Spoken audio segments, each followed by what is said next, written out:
Hey, hi!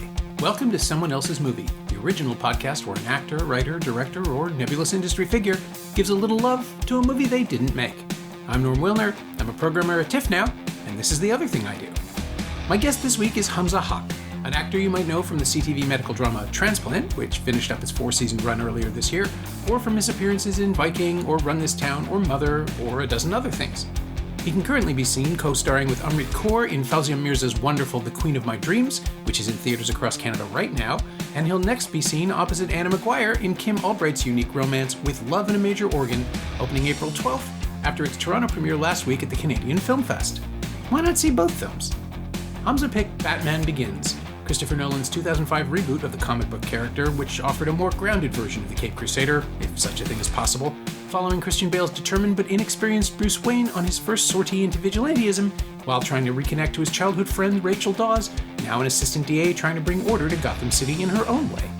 With a supporting cast that includes Gary Oldman, Cillian Murphy, Liam Neeson, Ken Watanabe, Katie Holmes, Tom Wilkinson, Morgan Freeman, and Michael Caine, and a scale ambitious enough to launch one of the century's defining franchises, it made a huge impact on young Hamza, to the point where he can do all the voices. And he will. This is a fun one. And this is someone else's movie. I feel like anytime you go on a podcast and everybody's talking about like, hey, what's this movie? Like I try to intellectualize it about like, oh, here's a story that meant a lot to me, or here's like something that I think to be like the best movie, the best whatever. And I'm just like, what's a movie I've seen 1,000 times that I just love? And it was just like Batman Begins first thing. And I was just like, all right, let's do that one. And I feel like I gave you a couple other ones, but I was like, first thought, best thought, why not? I'd also just like, I watched it recently. It's arguably my top 5 films of all time. It's easily like, I will argue to the death that it's the best of the Nolan trilogy as well. I know a lot of people like to give that to The Dark Knight, but Batman Begins is untouchable. You know, I'm glad you said it first. Mm. I like The Dark Knight a lot, but it's already starting to suffer from the world building.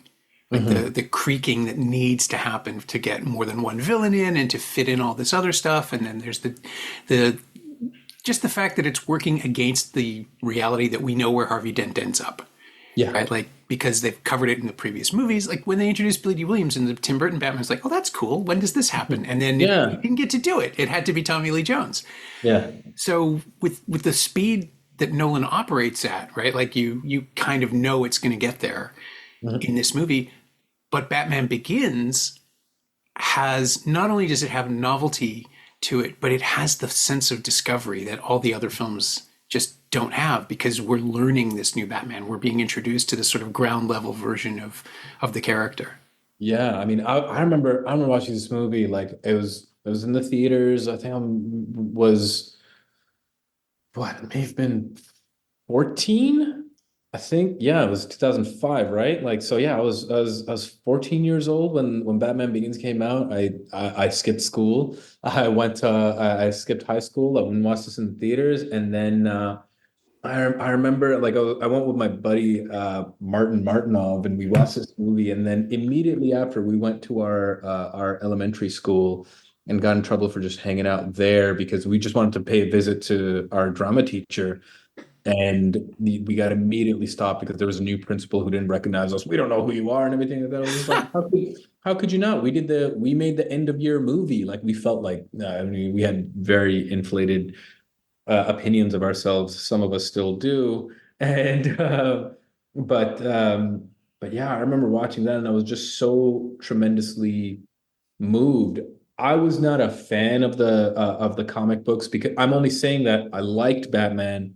I loved Batman to a very, to a limited degree, but I cannot call myself a fan by the standards of Batman fans. Oh yeah, yes. No, breed apart. I totally understand what you mean. You know what I mean? That's its own thing. That'd be like, I love taking pictures with my iPhone. I am not a photographer. You know what I mean? Same sort of thing.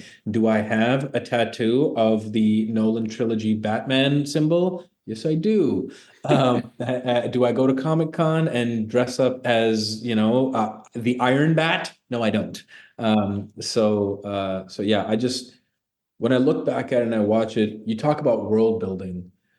I just feel like first things first, Gotham City actually exists in this movie, and although I love the Schumacher Gotham City too, because it was just like that was its own thing. I felt like, there was such a specific Arkham Asylum.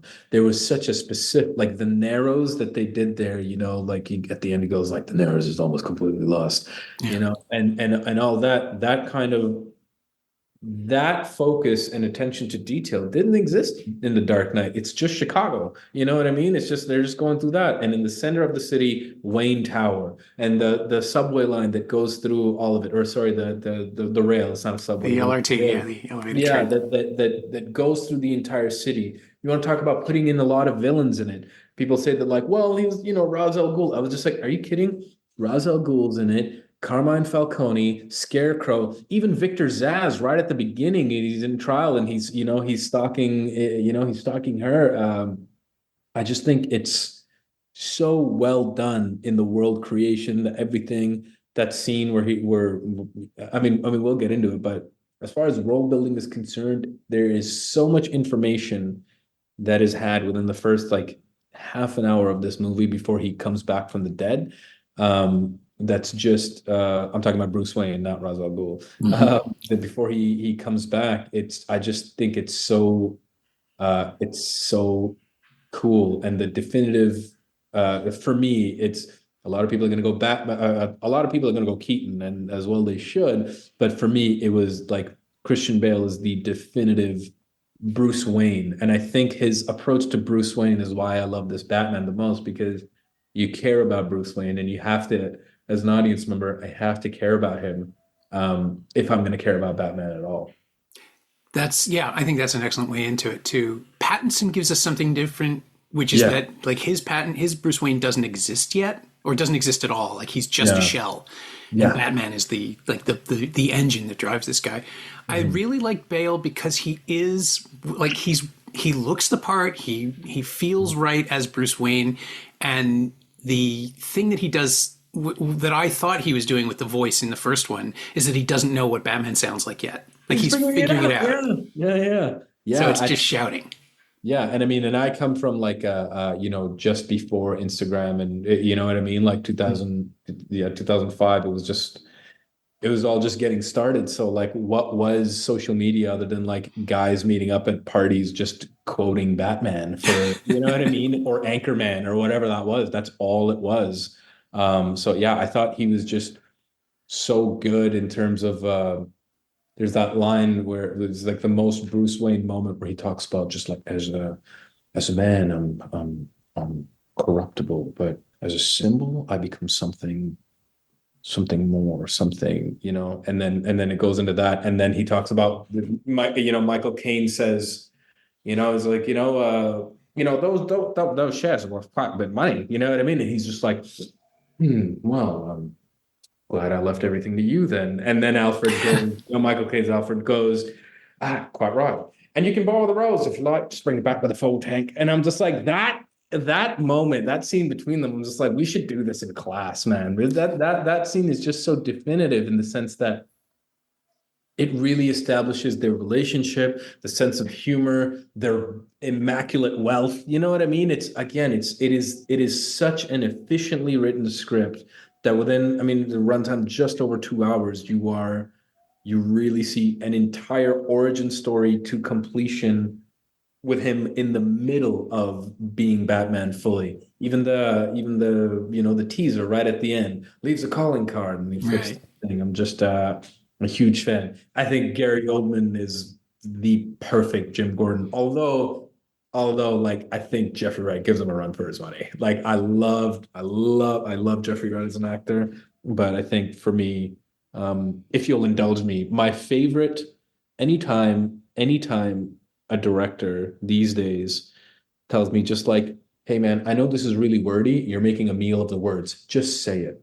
Just say the words and move on. And I think I always go back to, this is from The Dark Knight. It's not from Batman Begins, but it was Gary Oldman. No, I mean, it's a trilogy. It's all the same creator. It's Gary Oldman talking to Harvey Dent, and Harvey says something like, Jordan, I don't like that you have your own unit, and I don't like that it's filled with cops, that I investigated internal affairs. And without so much as moving or taking a breath or fidgeting, Gary Oldman delivers the most simplest and devastating line in the entire franchise, which is, well, if I didn't work with anybody that you investigated while you were making a name for yourself at IA, I'd be working alone. I don't get political points for being an idealist. I have to do the best with what I have.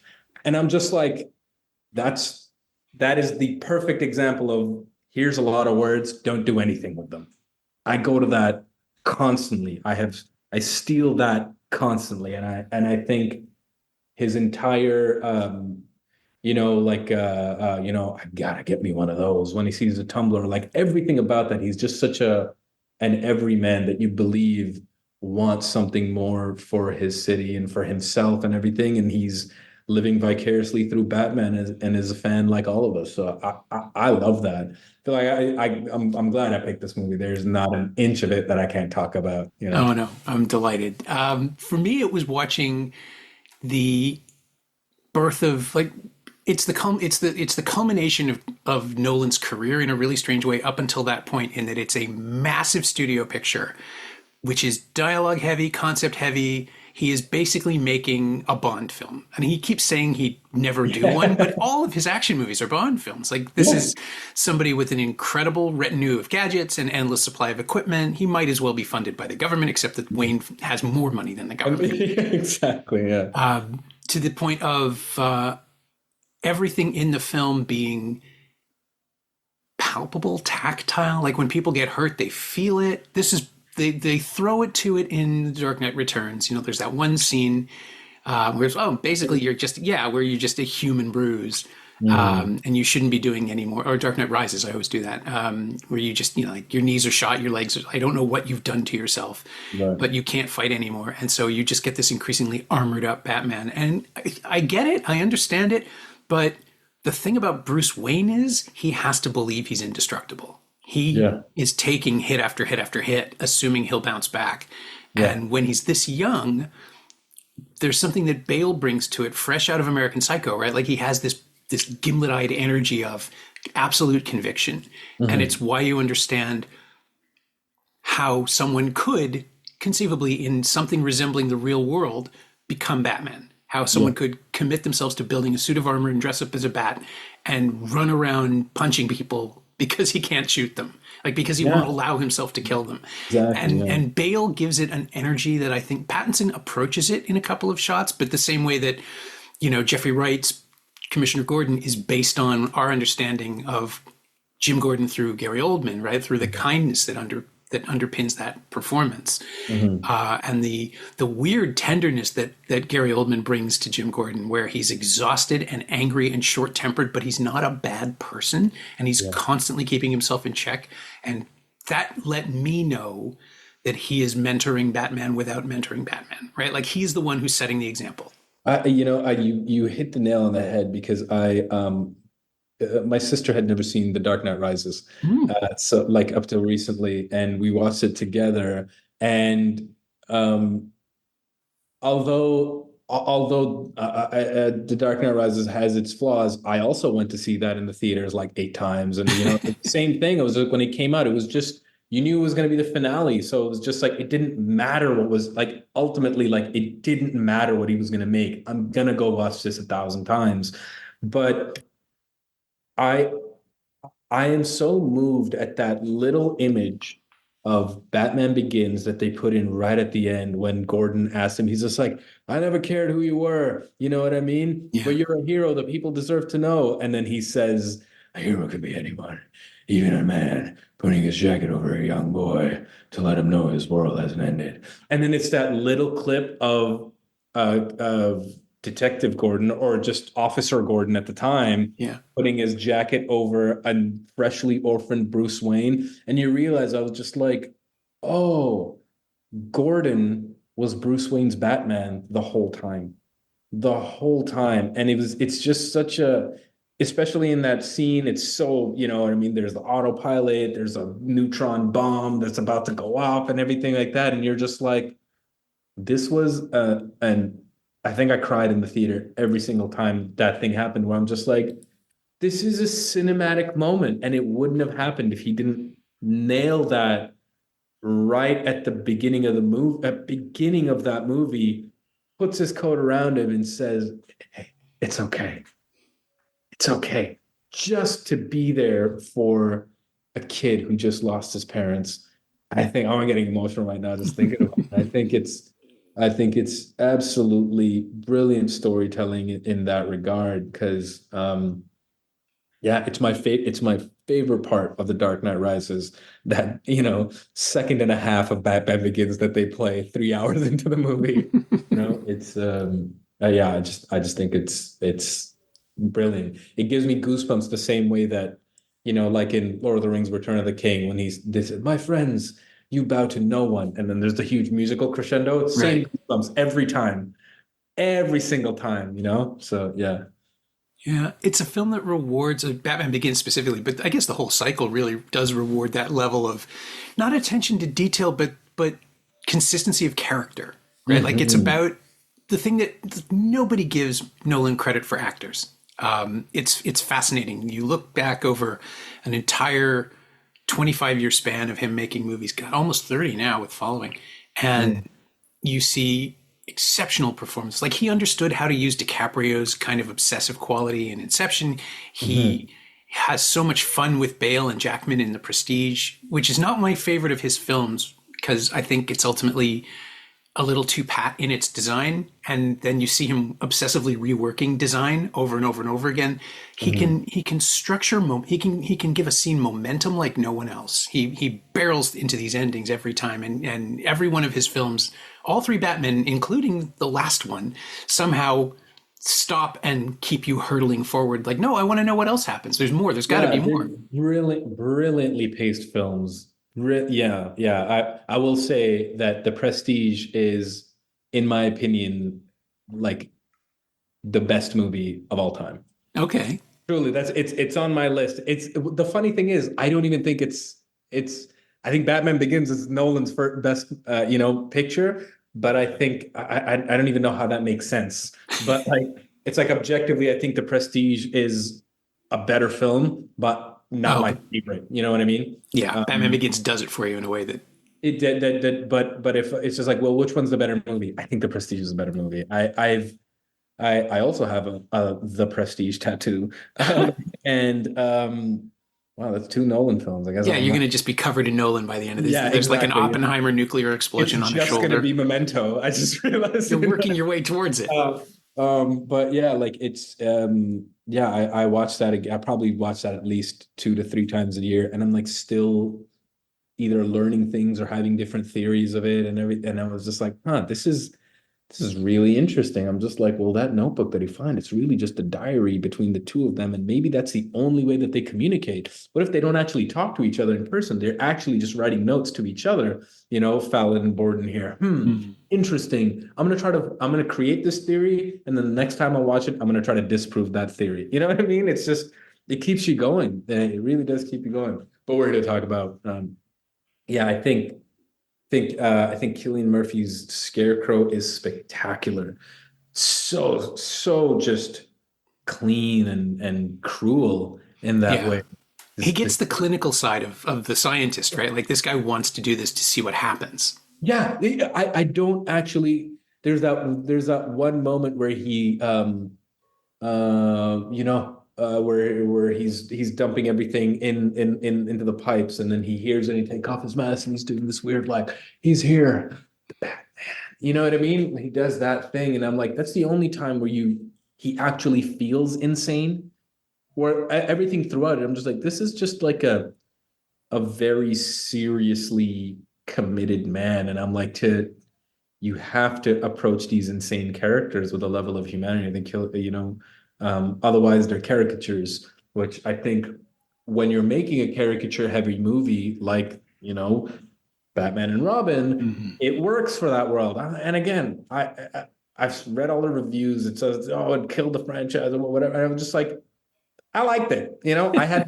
I had the toys. It was the thing. You know what I mean? It was a big merchandising opportunity. And if that's what it was a really good version of that. But when you're doing this, like, could it exist in real life? And you're just like, all these people, everything, and like you said, this James Bond thing, where like, how do you get into the psyche of a person who really thinks that they are indestructible and they could dress up as a bat?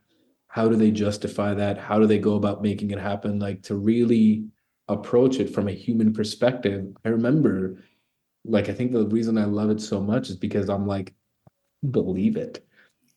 I'm just like, no, no, no, he's out there. You know what I mean? Like, I think it's and I think, rest in peace, Tom Wilkinson, too. That opening scene, um, when he's like, yeah, yeah, you got hot, kid. Chill told me in the joint that night he killed your parents, that your father, he begged like a dog. You know what I mean? Like, I think it's just, and he's responsible, for that iconic line. You know what I mean? Like, what the hell are you? And then insert Hans Zimmer track. Yeah. You know what I mean? And again, sorry, man, I'll go on and on. No, please. One of my favorite things, and I say this to my sister all the time, one of my favorite things in that movie is when he looks up at the homeless guy he hasn't seen in 7 years, still wearing that jacket that he gave away, right after he gets kicked to the curb by Falcone. He gives a homeless guy his jacket. 7 years, comes back, captures Falcone, says, "I'm Batman." Looks up at the homeless dude and he goes, "Nice coat." Because that's all he was saying. He's like, "Oh, you can't do that. You know what I mean?" Every time I have a debilitating shopping habit, so I buy a lot of coats. So every time my sister sees a new one, I'm just like, "Hey, do you like this?" And we just look at each other and we go, "Nice coat." It was just one of these. This is one of those movies that really landed. Really found a base right here. So yeah, very got me very interested in both storytelling and in filmmaking. Like, it's a clinic in both of them.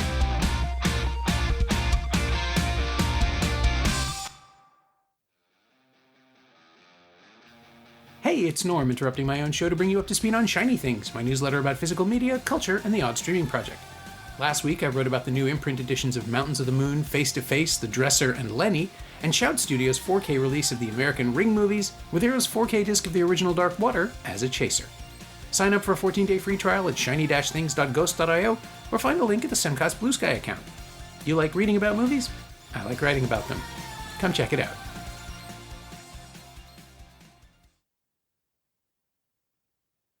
It is fascinating to me the way that something like that can take root. Before we started recording, I was telling you, like, Back to the Future was my film school. I saw it every week religiously and tried to figure out how it worked and take it apart from the inside. You get, like, if you're the right age when you have that experience, the conditions line up and you just never stop chasing the high. How about the structure? We didn't get to this yet, but it's the only one of the three Batman films that does have Nolan's displaced chronology, which at that time was the way he told every story. Yeah.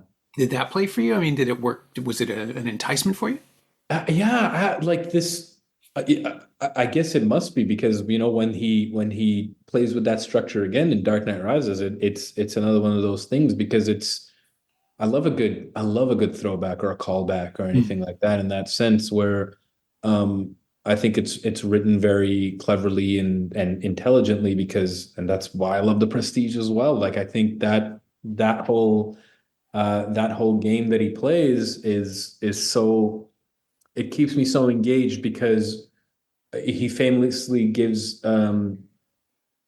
audiences a lot of credit for being intelligent, but I think he also writes his scripts in a way that make me feel intelligent, because he writes them engaging enough for me to pay close attention. I mean, the Prestige opens up with, "Are you watching closely?" You know what I mean? Yeah. So, and so you have to. So when you pay attention, and then he subtly rewrites little things like, nice coat, or why do we fall, Master Wayne? Or, yeah, you still haven't given up on me, Alfred? Never. You know what I mean? It's like when you're paying attention to that, and then he sort of demands you, as an audience member, to recall on the attention that you've paid earlier, it inherently makes me feel more intelligent, having been a more engaged audience member to be just like, I got that, you know, I got it, and he gives me an opportunity to do that. So I feel like, in a way, it's kind of like this call and response thing. It almost becomes a, I mean, I don't want to call it a sing along, but it's like it becomes a very interactive experience where it's just, no, no, I'm making a reference to something that you saw an hour ago. You know, I'm recalling this thing that you literally just saw. And if you're paying attention, now you understand why all that happened. You know, finders keepers, that little arrowhead that he finds in the inside the cave, and then Rachel gives it back to him. And at the beginning of the movie, he says, if I had my way, I'd burn Wayne Manor to the ground and build it brick by brick. And then he burns it to the ground and or tear it down brick by brick. And then he accidentally burns it down and then says, I'm gonna build it back brick by brick. And I'm just like, it's so satisfying. We're just like, y'all paying attention? This is really cool. It's a bunch of cool guys doing cool shit, So it does really speak to me. How about you? Like, is that something you value in his movies? Is that I know a lot of it kind of becomes this almost it's become almost worthy of parody now, in terms of like, oh, like you're gonna. I think my favorite is when Steve Coogan talks about it in The Other Guys, Right. when he's just like, I guess the best way to tell the story is to start at the end and then go back to the middle and then the beginning, offering different characters' perspectives, because otherwise it's quite a linear. And he's like, just tell us what happened, man. You know what I mean? So it's just, how do you feel about that tool that he uses, the tool of time, I suppose? I really like, I mean, I don't know that it works as well as he wants it to in Oppenheimer. Like, just to go with the most obvious example, the most recent one, Right. because it gives us, I think that movie needed a villain, and he had to build that story in order to, because otherwise everything's abstracted, and deliberately so, right? We're not supposed to see the Axis powers. We're not supposed to actually see the war. This is about a guy in a room struggling with what to do with this power he's figured out. And then the results of that, the consequences of it, have to be off screen, because otherwise it's not his story anymore. So by adding in Robert Downey Jr. as somebody everyone will hate, right? Like, the audience will automatically, and we've been told to, like, this is a bad guy who just he's a petty little man, and he's going to get his comeuppance. I just don't know that was necessary to provide an alternate framing story. But as far as Memento, Batman, The Prestige, I mean, like, even with Interstellar and Inception, he tells a story in a straight line, but he finds ways to complicate the narrative and pull us out into these side stories. The subplot about McConaughey's daughter in Interstellar, and then all the various worlds in Inception, they all work in the same way to jumble time or jumble our perspective and understanding of what the story is. I think there is no one better at it currently working. He shuffles chronology based on emotion, which is the way that it pulls you in rather than becomes an intellectual exercise. Like, Memento's time shifting is designed because it's color coded. Like, one thread in color, one thread in black and white is color coded to keep us grounded, to help us know where we are in the story. But it also effectively makes us experience what Leonard is experiencing. And then the final revelation, spoilers for Memento, is that, he's chosen this, that he's doing it to himself, consciously or unconsciously, is incredibly tragic in a way that could only land if we'd already experienced that perspective. Right. Batman Begins has an incredible shifty energy that feels like it's destabilizing the movie, even as it's actually bringing it into focus, which is, I think, why. And it's only the first it's the first two acts, and then it coalesces into a straight line. Yeah. But as it does that, as it folds things in and together, it picks up momentum. It picks up energy, which is also Nolan's thing. He's an incredible intuitive editor. Yeah. And I think, if you're going to make movies that are this big and this complex, they have to race headlong into their story. And that's the thing that he gets that almost no one else does. Like, Zack Snyder tried it with Man of Steel, and the first hour is this really interesting mythic scrambling of the Richard Donner Superman movies. Right. And then it turns into a demolition derby for an hour. And it's just, it doesn't have the same momentum then. Once it reaches its point of like the sort of nexus point of violence, that's all he's here for. And all the characterization goes out the window. The Nolan Batman movies root every decision in character, right? Strategically, even we learn more about how Bruce Wayne thinks by watching him figure stuff out as Batman. But Yes. even when he's just playing Bruce Wayne, like the two big scenes in The Dark Knight where Bruce has to get involved as a bystander and not look like he's active, Yeah. you can watch that on Bale's face because that's where the camera is, right? Lamborghini then, much more subtle. Yeah. Exactly. Yeah. But even in the way that you're explaining that, I think it's so like it speaks to the difference between Man of Steel. I find is because right away that you grounded it in Bruce Wayne's experience. If, like I said, if you can't care about Bruce Wayne, you don't care about Batman. And I feel like Man of Steel, as much as I would say, Henry Cavill is the best Superman. I'll say it. He is Superman, but is he Clark Kent? You know what I mean? I was Yeah. just it's there wasn't enough and I think that's how you get 8 seasons out of a show called Smallville, because you care about Clark Kent. Yeah, it's difficult to care about something that has one weakness. You know what I mean? There's Yeah. kryptonite. There, human beings or the human experience, even in alien form, has a billion kryptonites where somebody who's just kind of going through the world as this impenetrable force and is sort of staying away from the humanness of it all. And like it's my as many issues as there are in in the was it Justice League where he comes back to life. Yeah. Yeah. Yeah, so like as many as there were, of course, again, still watched it several times, enjoyed it for what it was, but in the sense that when you get to a point where Kal-El comes back to life, and Diane Lane is having this immensely emotional response to her son coming back to life. She's falling apart seeing him, and then Snyder goes to this wide shot of her running and him at this leisurely pace, and I was just like, go hug your mom. She thought you were dead. Comfort her. Why would you go to the farm and it not? And it's just like, you know what? Superman would do that. Kal-El would do that.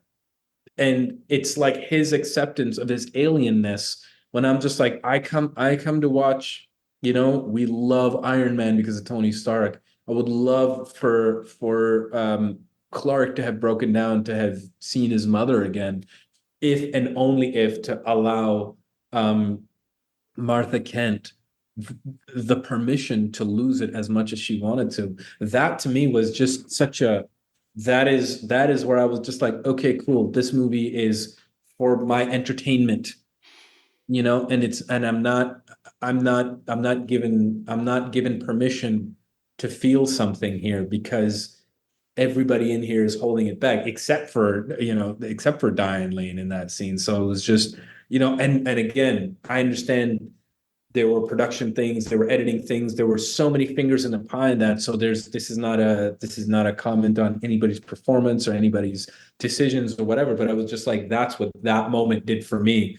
If they wanted to show Superman's resolve, they fully succeeded in that, but it was at the cost of Clark Kent's humanity. And I, as both an artist and as an audience member, want a facsimile of my own human experience every single time. Yeah.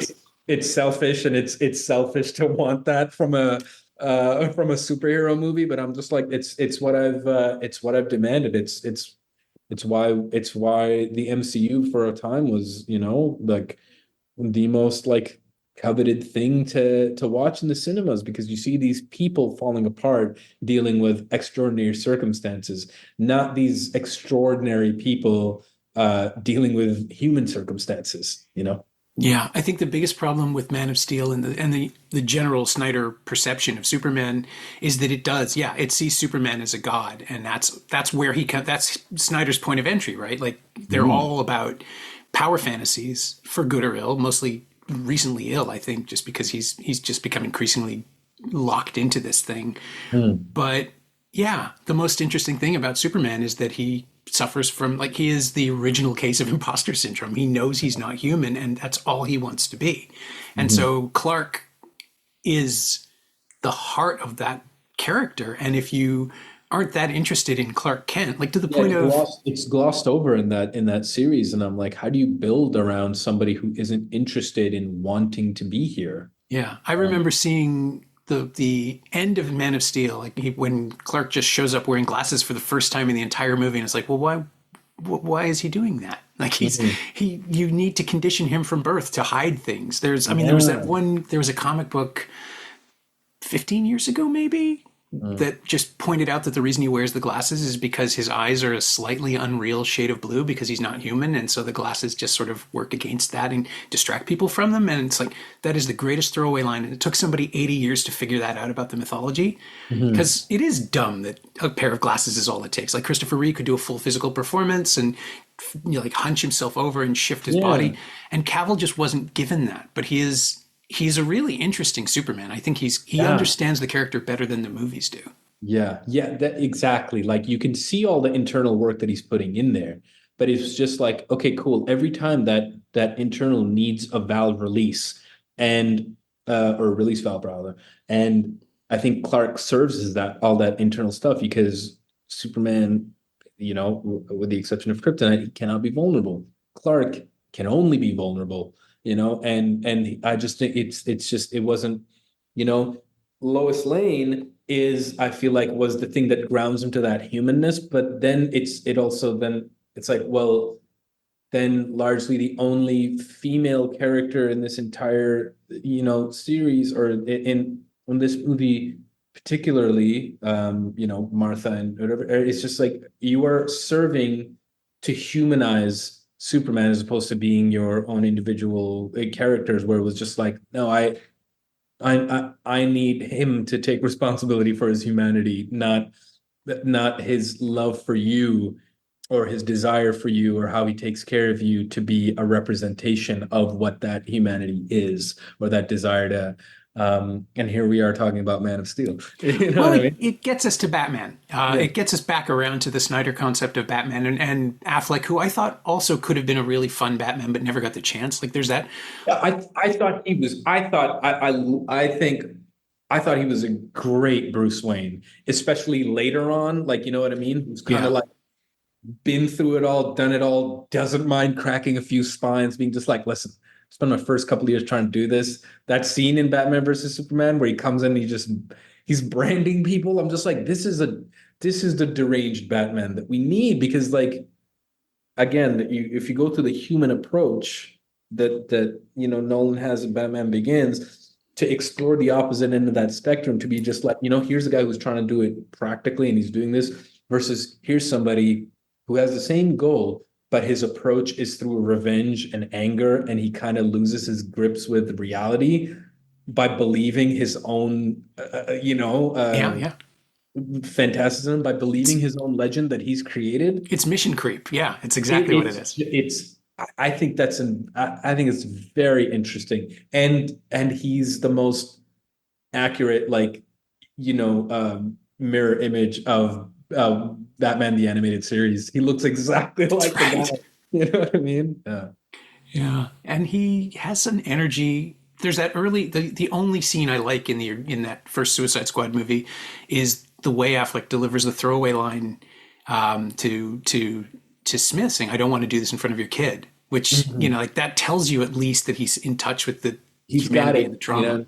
Yeah. Like, I'll do it, just not in front of your kid. Yeah, yeah. That, like, I've had it with that, like, immediately drops into the orphan right away. You're just Yeah. like, nah, man. And I think they did a great job of that in Reeves's Batman, is not, I'm sorry, Matt Reeves. You know what I mean? Yeah. Like, Pattinson's. Yeah. Pattinson's Batman, like, when he comes in, investigates the crime scene, and immediately just like scans that orphan, and it's just like, oh, right, you know, they did that too. Like, it's moving stuff.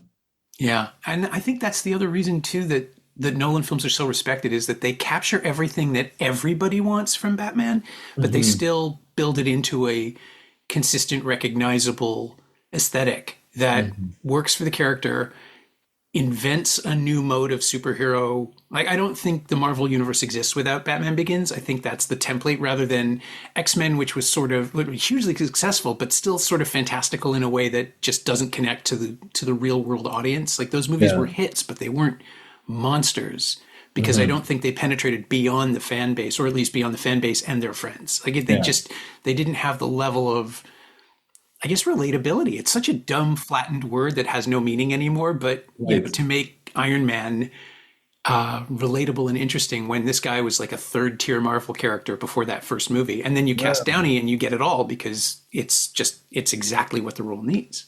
Yeah, I will say, however, X2 is one of the movies I have watched. You know, that scene where Logan goes off The and Berserker. I knew that's what it was going to be. yeah, the Berserker mode, and Brian Cox coming in, you know what I mean?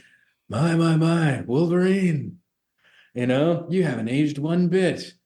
Me, on the other hand, and he comes in and he has what was it? Is it heterochromia or whatever, the two different color eyes. Is like, me, on the other hand, nature, and then the ice builds. Oh God, that movie was, one of my uncles came back from, when I was growing up. He came back from Pakistan one time. He visited, and he just brought with those sleeves of pirated DVDs, and X2 was one of them, and it was literally like a camcorder print.